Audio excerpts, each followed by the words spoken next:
Welcome, everybody, to today's CIT Tech for Business podcast. We are now 3 podcasts in, and you may have maybe gotten an inkling that we are kind of bouncing all over the place. Our favorite thing here is to talk about all of the tech tangents. So do know that at any point, if you have an idea, something that you want to have these guys talk about, a question you want answered, you can always send those on over to info@cit-net.com, and we're more than happy to tangent right along with you, answer any of those questions week to week as we get them. Today we are going to sit down with Kyle and Todd and talk about SEC compliance. Kyle, Todd, why don't you guys introduce yourself and get us kicked off? Hi, everybody. I'm Kyle Etter. I'm the president and CEO at CIT. Happy to be with you today. And I'm Todd. I am CIT's Chief Operations Officer. I'm also the CISO at the organization. In case anybody doesn't know, SEC in this particular instance does not stand for the college division. It's not Southeast Conference. This is the Securities and Exchange Commission. For those that are not aware, there was a proposal that came out just a couple of weeks ago that was talking about some new compliance things that potentially were going to go on. And really, largely, they're focused heavily on cybersecurity and the risks that are associated with it.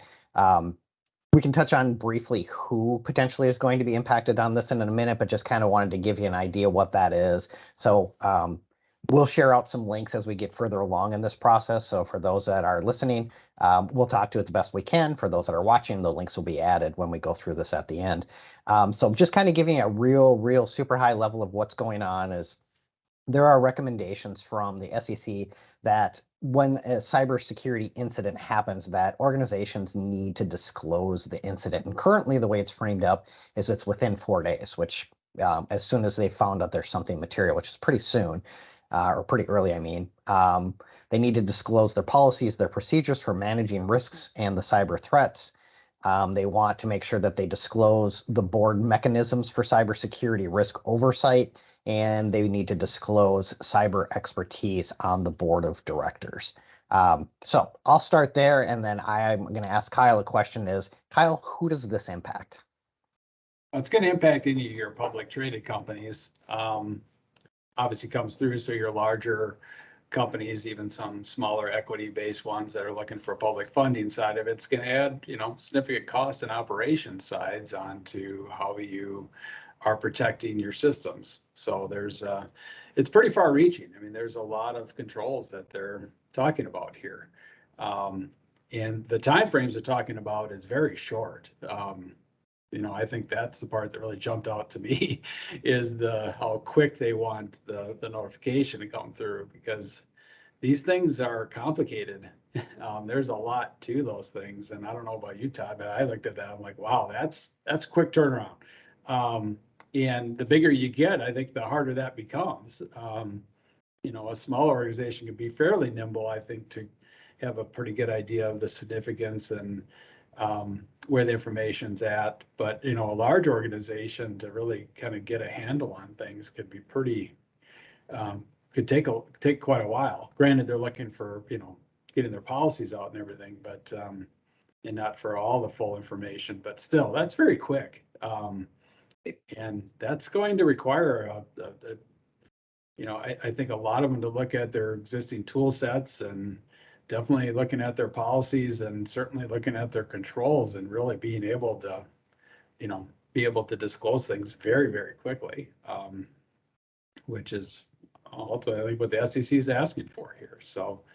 Yeah, a couple of things I'll add on to that, just to kind of clarify, this is not finalized. So it is certainly possible it will change, but I kind of wanted to throw a little background to kind of give the listeners an idea of what that actually means for most organizations. So when we work with our customers, I would say on average, it takes us about 2 weeks from the time that there's discovery to the time that we're typically recovered. But that's, as Kyle said, I would consider that to be pretty nimble. If you want to contrast that by what potentially is quote unquote the normal, is you can use the Okta example that came out in the news just recently. Is that was discovered at the end of 21, I believe, and then it took, for the most part, it took the vast majority of 3 months to say this is what we think happened, and then it continued to evolve for another 2 to 3 weeks. So when you're talking 4 days, you really have very little to no information to work from and go, okay, now I have to turn around and explain this to the world. Wow, that's not a great thing to, a great place to be, I would think. Yeah, that was my thought. I mean, they probably may have to revisit that time request stuff, or the, how much has to be disclosed within that 4 days being a much smaller subset, and then mandating, different tierings of data side with it. But, that part jumped out at me right away. I think the requirement for cybersecurity awareness within the board level of these organizations, um, I think that's a very pro thing. I'm very much in favor of that. I think awareness at the board level of companies on cybersecurity, if they're not already there, this is a good thing. They need to have it. I think it's very important for the executive level and that board level operational sides of any business side to have good insight as to the risks that are involved around cybersecurity nowadays, regardless of public traded or not. It's just you just cannot ignore it in 2022. It's a significant risk to the business, even more so than fire and theft, from your traditional aspects of it. This is something that should be considered, and there's significant costs to the business, and there's also significant approaches that the business needs to take into account of their liabilities when approaching their customer engagements, because there's so much risk involved. There's that risk hot potato that you're going to have to work through with your customer sides on cybersecurity incidents and what that looks like. So there's just a lot of high level business discussions that needs to be into the fabric of the company in all aspects of it. It's not just a side conversation. I agree. I mean, to me, it was, quite frankly, I don't want to say it was a long time coming, but quite frankly, it was a long time coming. It really was. I'd mentioned this to Kyle a couple days ago too, is the last time the SEC did something like this, it was back when they did Sarbanes-Oxley as kind of a requirement. And I believe that was 2002 or something along those lines. And by comparison, that was very transformational for organizations, boards, et cetera. And yes, we love the cat. If you're not cat people, very sorry.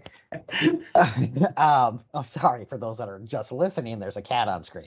As I was saying, this is transformational. And I think to Kyle's point is you're going to see things change dramatically. Back when Sarbanes-Oxley came out, it's kind of hard to think about it at this point, but there was a dramatic shift where all of a sudden organizations had to have that level of financial acumen added to the board. And now it just seems like a given, right? You would absolutely include that. Well, ultimately, as a good outcome of this, is I think you're going to see that security becomes a board level concern too, which it always should have been. It's gotten so bad over the last 5 years that it doesn't really surprise me. The one other thing that I would say is kind of a negative at the moment is there really aren't a lot of quality IT security individuals out there. So if you look at the sheer number of organizations this will impact, that there just may not be a ton of people that you can lean on and go, hey, I want you to join my board. So a lot of organizations may need to reach outside and look for some additional help for to supplement their board. On the bright side, the way that this is written is it currently is kind of anybody that has any kind of security background. So it could be a security analyst or a CISO or whatever the case may be. So you do get to tap into basically any cybersecurity expertise, which is great. But like I said, I still think it's going to be a bit of a challenge for a lot of organizations out there. Yeah, I think having those individuals that, have the security background and understand the potential risks, and are able to bring that alongside the business aspects and operations of the business side of it to understand, beyond the technicalities of it, and really connect those two together and say, these risks could affect our business because of this, because of the way we hold customer data. This is where customer, they to be able to correlate that, to be able to explain it to their core board members in a business way is going to be the key there. Because you can't deal in technical terms with all members of the board. That's not their main acclimate, but if you were to put those into the business operational terms and risks, because it's really, to me, it always comes back to the risk, and being able to put it into those terms and how you're mitigating those risks with these new approaches to reduce it, because that's That's what this game's going to be about, is risk mitigation. I think it's been proven over and over again that no organization is immune, no matter how good their stand side with it. If they are targeted, there is a significant risk to the organization, but there are many great practices to be done that will dramatically reduce your risk footprint. And that's, I know for our approach to our customer sides of it, Todd speak very in depth on this side of it, but that's what it's about. I mean, putting in a framework and reducing a lot of the risk. I mean, if you're a gambling person, your percentages drop way down, and that's usually what it's about today. I kind of, Todd, go ahead. sorry, I just wanted to pose a question. So if I'm an organization that this is going to be affecting me later down the road, right now that this communication has gone out, what do I do in order to be proactive? So once this thing is finalized, then I feel comfortable that I have X, Y, and Z in place. So can you give me a little bit of background of, like, if there's an organization, where do they start from this point? Sure. I mean, I'll start and Kyle can fill in the blanks. But one of the big takeaways that I had from the article, just in general, is that compliance is coming, right? If anybody's listened to me talk over the last year and a half, I've been kind of saying you can see it starting to creep up, whether that was starting with CMMC that started to impact the manufacturers, or the executive order that came out that anybody working with the government needs to start to become compliant with things. You can see it's continuing to tick up. And again, it's ticking up now for anybody that's governed by the SEC. So to me, that's kind of the main takeaway. That being said, there are a lot of core functionalities and frameworks, and they're all designed to reduce risk, to Kyle's point. So, looking at risk, you're looking at a variety of different things, whether that's stuff that comes out generally. So if you had a cyber attack, you're looking at financial risks. You're looking at potentially, if you're an organization that is traded, you're going to have some equity problems and concerns. And then, if we even get into this, some of the downstrokes or the downsides could be potentially any litigation that comes from it. But all that being said is, if you look at common frameworks that are out there, and you can use NIST or COBIT or a variety of others, they're all designed to start to lower that risk. And there's core places that you should be focusing on. This kind of gives you a little bit of a framework too, right? You should put in somebody that's got some security wherewithal and start looking at how do you get that advice. If you're going to be under a regulation, obviously you're going to look at trying to add that individual to the board. But if you're not, and you can see this coming at some point down the road, which I would say it likely will, you'd start to work with those organizations that do have the wherewithal, and then they can help you build the framework. Where do you start? Is it cybersecurity training? Is it controls, or is it security tools that you can put in place that help you start to reduce the risks that are associated with various different types of attacks? Yeah, no, I would agree with all that. I think if you are publicly traded and you're starting to prepare for the likelihood that this does come into law side with it, that you start taking some steps now, that if your board has not incorporated this in, do it now. I mean, I think starting to take those steps to create the board seat that brings in that cybersecurity individual at the board level is a good move regardless of the regulatory requirement. I know there's many large companies in the United States that already have taken those steps sides with it, and I think, if they haven't, they should be doing it already. If you're not publicly traded, I think you should consider having somebody with cybersecurity awareness on your personal private company board to have those insights in there if they haven't done that already. That individual himself, then I think, should align themselves with security framework practice, as Todd mentioned some of those. I think you adapt a framework, and that starts to become part of the discussion points for the board, and I start to make them aware of what that framework is and what the risks are, and then have those discussions on how you're remediating those risks. Because that's if that becomes part of the normal business practice stuff on it, they're moving in the right direction on how to approach this side with it. That's a big takeaway for them to do right now. That's why I like so much about this topic, because whether, this topic obviously is targeted at a public traded company, but I think the results for even a private one to adopt what they're talking about here is strongly recommended. And as Todd alluded to, we firmly believe two other regulatory requirements are coming down the pipe, even for private organizations through affiliations and whatnot. You're going to be more than likely associated with some kind of regulatory requirement in the near future. Just to kind of expand on that, so if you look at how the world has kind of been transforming, is if you did business with the Department of Defense, you kind of had some pieces in place already, and you already know your regulations with DFARS and a variety of other things. But then they started to say, well, if I'm doing business with any other partner, third party, so you're working with, just as an example, you're working with an organization like CIT, you're going to be looking to that partner and saying, hey, what do you do? And that's going to be true of any of these publicly traded organizations, as they're going to go, okay, well, do I work with this other organization downstream a little bit? Any third party is going to naturally get pulled into that and saying, okay, you now need to be compliant. On a plus side, as you start to get in front of this, that actually becomes a differentiator for you. You can go, hey, there's quick ROI because I can win business that my competition can't because I put my ducks in a row. So I mean, there's some boons for companies out there too.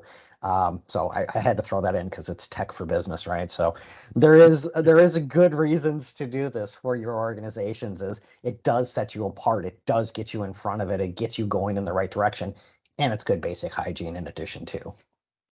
Yeah, yeah, there's a definite win-win component to it, to allow those, take those necessary steps now or start moving in those directions, because it's going to pay dividends being an early adopter.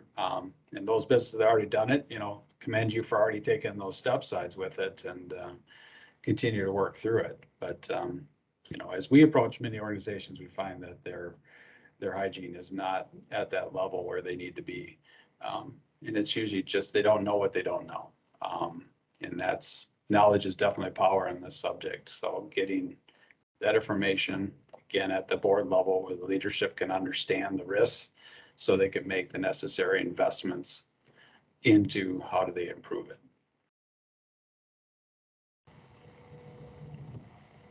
I don't know what you've seen, Todd. I mean, usually, what has come from organizations who don't do the preemptive approach side with it, it's usually, unfortunately, after an incident occurs, then all of a sudden, the spend is done. And that's what we definitely want to avoid. And we hope, this type of discussion, leads to early steps to, avoid that being the reason for change in the organizational structure side with it. Because that's a painful process. We witness it. It's not pretty. And the damages to the business just from obviously the cost and downtime, but then just the long-term, damage to the reputation of the business side of that, and the possibilities for litigation, as Todd talked about. Those are talk points we don't want to do. And I think you can take some steps now if the business learns to make some early investments and priorities around it. It's completely avoidable in our mind to avoid that.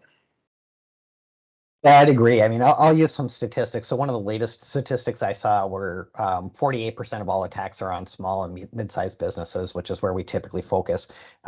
If that's true, and then the statistic that followed up with it, only about 14% of those organizations were prepared to deal with the attack in any shape, manner, or form. So that's everything from tools to being able to recover. That's a really small number. If you look at the whole gist of everything, that's a pretty darn small number. So to Kyle's point of, what does it look like? If you're not prepared, the likelihood of something happening and it being pretty devastating is high. And so we got into the risk conversation of whose hot potato is that when we talk about the third parties and all that type of stuff. If you are working with those businesses and they're going, well, gee, I'll use the Okta example, is Okta used a third party to help do some of their support, and that's where their particular incident started. Well, Okta's quick to go, hot potato's yours, good luck, you're the ones where it all started. And so that's the kind of stuff we want to avoid, right? So starting to prepare for it, finding the help that you need is definitely a good place to go. And as Kyle mentioned, there's all kinds of things we can do to kind of get you going on that platform. It's just kind of understanding where you are today. And like it or not, most organizations have started on this process one way or another. I would say a vast majority of organizations already have cybersecurity insurance, as an example. If you've got it, you've already decided that there was some risk out there and you want to avoid it at all costs. So you went and got your insurance. So you're already on the path. It's a good thing. You should be doing those kinds of things. one of the natural transitions you're starting to see is as that starts to happen, those insurance companies are starting to ask a lot of the things that you're going to see from a compliance organization or a regulator saying, do you do MFA? Do you do EDR? You name it. They're basically building out that foundation or that base layer of how do I start? How do I start to put security around what I do day in and day out? And how do I reduce that risk? Because that's what an insurance company is doing, right? Reduce their risk. They don't want to pay it. No chance. Yeah. I mean, that's exactly right. I mean, the insurance companies want to reduce their risk exposure. That's what they do. And they price it into the policies. So those potential clients that they're looking at that are viewed as high risk, they're either going to say, we can't afford that risk, hence we can't give you insurance, which is going to put the business in a very bad position, given the cost of it, or they're going to want to have proof that they have taken steps to reduce their risk, to make them an insurable entity. No different than your health insurance saying, do you exercise, do you eat right? Otherwise, I can't afford to give you that life policy because there's too high risk you're going to die. That's the same idea here. And it's definitely become in the last few years just so much more prevalent because they've had to pay out a lot more. I think it's interesting, and what we've seen happen is that there's the threat actors are aware of these policies as well, and they're when you're seeing these ransoms, I mean they're targeting knowing that there's a high percent likelihood of payout of these policies, so they've been abusing that as well now, to the point that I think what they're asking for as ransom is what they believe the insurance coverage is at, not what they believe the company has in cash on hand. So they're even betting on that, which it makes it even scarier, which then means the insurance companies are going to put more criteria around it because they don't want to be put into that situational side of it. So you can see where this is going, and I think it's definitely trending to where the ease of being able to get cybersecurity insurance is no longer going to be as easy as it used to be. Just because of that trend that we've seen. The next few years, I would say we fully believe it's going to become much more difficult to get the cybersecurity insurance. And I think the unfortunate side effect that it's had is, we've always praised customers for having the wherewithal to go get it because we view it's important to have it. They've used it as the checkbox that we got ourselves covered. And then they didn't take any other necessary steps to reduce their risk. They said, well, I got insurance, I'm fine. And that's just unfortunately is not going to be good enough. You're going to have to take steps to actually reduce your risk, to reduce the likelihood that you would ever need to use that policy, is really what this is going to be about. No longer can you say, we bought the insurance, I don't need to do anything else. That's definitely where this is going.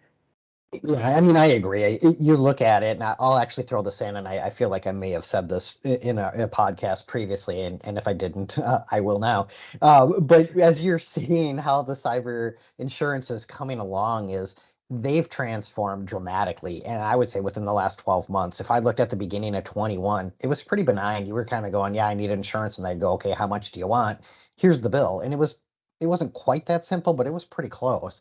By the end of the year, I was being pulled into customer sites going, okay, let's answer the questionnaire by the underwriter. And it was nearly a full blown audit from a third party coming in going, okay, let's look at your network diagram. Network diagram, do I need one? Yes, you do. All of a sudden, this became a big thing at the end of the year. And so it's just getting more and more complicated. Some of the things that I guess kind of just circling back to this particular compliance that's coming, I wanted to kind of hit a couple of things just briefly. So if you are under the regulations and you're trying to get informed on it, what does that look like? Some of the things that I know are coming are, number one, we talked about it. You're going to have a lot more reporting requirements. Currently, that requirement is really, really fast reporting. So you need to have a good plan in place as to what does an incident response look like. You'll absolutely need it. You will need some reporting capabilities. As we mentioned earlier, I think you are going to be looking at some exposure. There is risk associated with communicating early and often. There there absolutely is going to be some unintended consequences. What those are, I don't know. It's still pretty early. I think they're still looking for that kind of feedback coming back. There are some specific things where there is no current or there is no delay in that reporting. There's no safe harbor. You need to do it as fast as you possibly can. You absolutely are going to see that there are going to be very difficulties filling those board positions. As I said, they made it super broad so you can bring in anybody with experience, but it's still going to be difficult. Not everybody's going to be comfortable joining a board. You may be looking outside your organization, et cetera. So those things are coming. And then one last little takeaway is for organizations, and I see this a lot in banking, and Kyle can expand on this a little bit too as we're wrapping up here, is a lot of times organizations, when they do have that compliance in place, they tend to lean on compliance and go, compliance, you deal with this, you figure it out. This requirement is striking it right up to the board as high as you can possibly go and go, you now need to deal with it. You're ultimately responsible, which is what you've been seeing from a lot of organizations anyway. The frameworks always say that that's where the ultimate responsibility comes from, but this is nailing that down completely, going, this is where it's at. Yep, that's correct. It's putting it up at the highest level of the organization side with it, which honestly is where I think it needs to be, because it is, this is, there's a business survival side to this aspect of what this threat to the businesses are. And I think for the protection, in this case, obviously protection of the shareholders, that's what the SEC is saying. You owe it to the investors in this organization to make sure that you are protecting their investment. And this is significant risk. And that's the board's responsibility for the shareholders, is to protect their investment. So any other parting thoughts before we wrap up the show today? I don't have any. I think this was a great topic, though. Again, now cybersecurity is always so easy to talk about just because there's so many aspects of it. I know we talked about a ton of different areas that, definitely tie into this particular one. But again, I think it's you can take this information and apply it to a private organization very easily and still adopt a lot of what they're saying. And that's really ultimately what CIT is about here. That's where we try to make, the technology work for the business side of it is bringing in that framework, helping with that information. We're happy to discuss with our customers at the board level, these level of issues sides of there, and advocate for change in those organizations ultimately, because it's, we don't want our customers to deal with a bad situation. And I don't think anybody wishes that on any organization at this point. But so taking these next steps and anything you can do, we're happy to have those discussions. My parting thought is reiterating what Kelsey said at the beginning is, Kyle and I, we love talking. If you've got questions about this, so you got cybersecurity, the compliance, you name it, we're happy to go through it with you. So if it's something that you've got interested in, or there's other items that are similar that you've got a passion about, by all means, let us know, and we're happy to get on and chat with you a bit. Yeah, absolutely. No, we love it. And thank you, Todd, for kind of taking that and being like, yep, sure, talk to us 100%. Yes, we are always here, and kind of just like Kyle said, right? And we're here in Minnesota, Western Wisconsin. But if you're outside of that and you happen to be watching the podcast, because that would be our dearest hope, is that we're helping anybody across all businesses, we are still here to help you find those resources, point you to the right people, get you those people, because we know it can be one of those things where you got a lot on your plate every single day. And we're just here to help educate you and help you find all of those. But if you want to connect with us directly, that's what Tara and I are on here for. We're the marketing people that are sitting here and telling you, yes, email us, go to the website. And you can always find us, you guys know it, info@cit-net.com, or head out to our website. It's cit-net.com, same as the end of our email. We are here to answer any and all questions, get you connected with Kyle, Todd. I'm sure they'd love to sit down and have coffee with you guys. All of the good things will work for food, but we are here every single week. So send us your thoughts, your questions, and we look forward to chatting with you again next week.